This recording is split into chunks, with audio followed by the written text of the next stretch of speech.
I feel as though I have something that I want to do and something I want to say with my life. But I think that the biggest issue comes in the fact that you have the drive and the energy and the persistence to put up with, things that seem to go amiss, things that go wrong, things that are time-consuming, and still be able to retain the energy and still be able to retain the excitement of seeing a thing through to completion. I think Lexington has been very good from the point of view that I need, perhaps I need this kind of a situation in terms of being able to get a great deal of work accomplished, a great deal of work done, without any extraneous outside influences.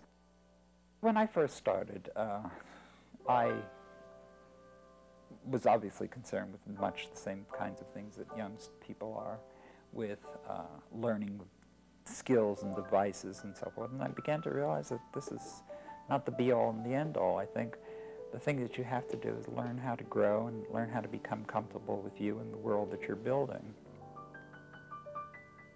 Well, the drawing is a diary for me. It's also an idea device for me. It's also a way of getting out a lot of thinking very quickly, rather than spending a great deal of time and energy struggling with material that has infinitely more resistance.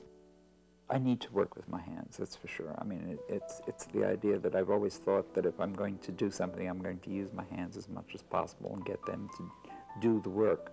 Once they can't do that, then I introduce a tool, and the tool begins to become an extension of my hand. It begins to become an extension of my brain, and becomes an extension of the way I look at things. And when I do a piece, and the piece suggests that there's an inner energy, that's important. The piece feels like it's pushing out from inside. 2 years ago, I designed a proposal and presented to the Donovan Trust Committee on campus, and I chose the facade of the old Fine Arts building to develop as a texture in metal. The texture has become figurative in the sense that I'm seeing this thing as ultimately being 30 bronze figures suspended on the surface.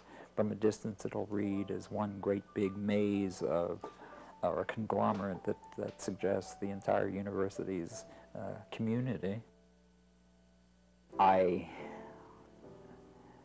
try to live a completely creative existence.